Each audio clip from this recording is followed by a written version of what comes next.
Spiritual ടോക്സിന്റെ മറ്റൊരു അധ്യായത്തിലേക്ക് എല്ലാവർക്കും ഒരിക്കൽ കൂടി സ്വാഗതം.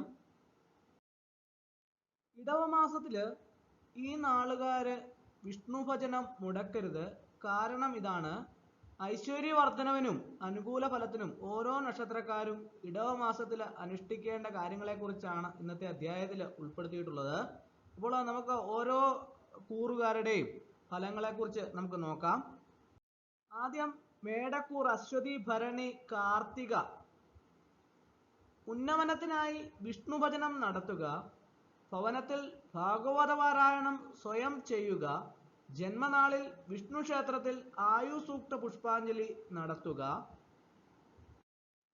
അടുത്തത് ഇടവക്കൂറാണ് കാർത്തിക, രോഹിണി, മകീരം ആദ്യത്തെ കാല്.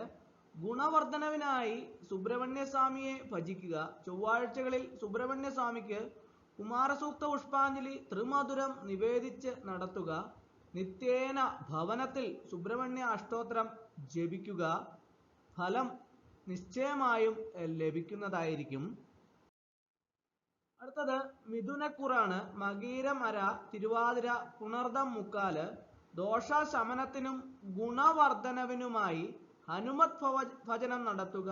ജന്മനാളിൽ ഹനുമാൻ സ്വാമിയെ വണങ്ങി അവൽ നിവേദ്യം നടത്തുക. ഒപ്പം പഴുത്തു തുടങ്ങിയ ബാലിപ്പൂവൻ കായ നിവേദിക്കുക. വീട്ടിൽ രാമായണം സുന്ദരകാന്ഡം നിത്യേന പാരായണം ചെയ്യുക.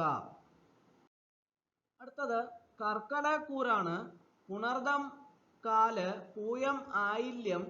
ദോഷ ഗുണവർദ്ധനവിനായി ശിവഭജനം നടത്തുക. തിങ്കളാഴ്ചകളിൽ ശിവങ്കൽ കൂവളമാല ചാർത്തി മലർ നിവേദ്യം നടത്തുക. ദോഷങ്ങളെല്ലാം തന്നെ മാറി ഗുണങ്ങൾ വർദ്ധിക്കുന്നതിനും നമ്മുടെ ദോഷഫലങ്ങളെയൊക്കെ ഇല്ലായ്മ ചെയ്യുന്നതിനും ഇത് വളരെയധികം ഗുണപ്രദമാണ്. അടുത്തത് ചിങ്ങക്കൂറാണ് മകം, പൂരം, ഉത്രം കാല്. ദോഷശമനത്തിനും ഗുണവർദ്ധനവിനുമായി ശ്രീകൃഷ്ണ ഭജനം നടത്തുക. ബുധനാഴ്ചകളിൽ ശ്രീകൃഷ്ണ ക്ഷേത്ര ദർശനം നടത്തി വെണ്ണ, കദളിപ്പഴം ഇവ നിവേദിക്കുക. നിത്യേന ഭവനത്തിൽ ശ്രീകൃഷ്ണ ഭജനം നടത്തുക. വിഷ്ണു സഹസ്രനാമം ജപിക്കുന്നത് വളരെയധികം പ്രയോജനപ്രദമാണ്. അടുത്തത് കന്നിക്കൂറ് ഉത്തരം മുക്കാല്, അത്തം, ചിത്തിര അര. ഗുണവർദ്ധനവിനും ദോഷശമനത്തിനുമായി ശാസ്താഭജനം നടത്തുക. ശാസ്ത അഷ്ടോത്തരം നിത്യേന പാരായണം ചെയ്യുക. ശനിയാഴ്ചകളിൽ നീരാഞ്ജനം കത്തിച്ചു തൊഴുതു പ്രാർത്ഥിക്കുക. അടുത്തത് തുലാക്കൂറാണ് ചിത്ര അര, ചോതി, വിശാഖം മുക്കാല്. ദോഷശമനത്തിനായി ഗണപതി ഭജനം നടത്തുക. നിത്യേന ഉദയത്തില് വീട്ടിൽ വിളക്ക് കൊളുത്തി ഗണപതിയെ സ്മരിച്ച് പ്രാർത്ഥിക്കുക. ജന്മനാളിൽ ഗണപതി ഹോമം കഴിപ്പിക്കുക. അടുത്തത് വൃശ്ചികക്കൂറാണ് വിശാഖം കാല, അനിഴം, തൃക്കേട്ട. ദോഷശമനത്തിനായി ദേവീ ഭജനം നടത്തുക. ദേവീ ക്ഷേത്ര ദർശനം നടത്തി പഞ്ചദുർഗാമന്ത്ര പുഷ്പാഞ്ജലി നടത്തി പ്രാർത്ഥിക്കുക. നിത്യേന ഭവനത്തിൽ ലഘുമന്ത്ര ജപത്താൽ ദേവിയെ ഉപാസിക്കുക. അടുത്തത് ധനുക്കൂറാണ് മൂലം, പൂരാടം, ഉത്രാടം ആദ്യത്തെ കാൽഭാഗം.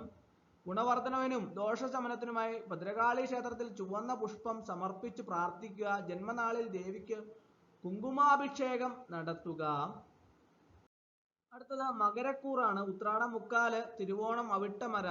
ഗുണവർദ്ധനവിനും ദോഷശമനത്തിനുമായി ശിവഭജനം നടത്തുക. ശിവക്ഷേത്രത്തിൽ ദർശനം നടത്തി ദക്ഷിണാമൂർത്തി ഭാവത്തിൽ സങ്കല്പിച്ച് നെയ്വിളക്ക് കത്തിക്കുക. അടുത്തത് കുംഭക്കൂറാണ് അവിട്ടം അര, ചതയം, പൂരുട്ടാതി മുക്കാല്. വ്യാഴാഴ്ചകളിൽ വ്രതമെടുക്കുക. വിഷ്ണു അഷ്ടോത്തര ജപം നടത്തുക. വിഷ്ണുവിന് ജന്മനാളിൽ പാൽപായസമൊക്കെ നിവേദിക്കുന്നത് വളരെയധികം നല്ലതാണ്. അടുത്തത് മീനക്കൂറും പൂരുട്ടാതി കാല്, ഉത്രട്ടാതി, രേവതി. ദോഷശമനത്തിനായി സുബ്രഹ്മണ്യ ഭജനം നടത്തുക. നിത്യേന അഷ്ടോത്തരം ജപിക്കുക. കൂടാതെ നാളിൽ സുബ്രഹ്മണ്യ ക്ഷേത്രത്തിൽ പുഷ്പാഞ്ജലിയൊക്കെ നടത്തുന്നത് വളരെയധികം നല്ലതാണ്. അപ്പോൾ ഓരോ കൂറുകാരുടെയും നാളുകാരുടെയും ഒക്കെ ഫലങ്ങളാണ്, ഇടവമാസ ഫലങ്ങളാണ് നമ്മൾ ഇന്നത്തെ അധ്യായത്തിൽ നമ്മൾ കണ്ടത്. അപ്പോൾ എല്ലാവർക്കും ഇന്നത്തെ അധ്യായം വളരെയധികം ഇഷ്ടമായി എന്ന് വിചാരിക്കുന്നു. ഒരിക്കൽ കൂടി നന്ദി പറഞ്ഞു നിർത്തട്ടെ. നന്ദി, നമസ്കാരം.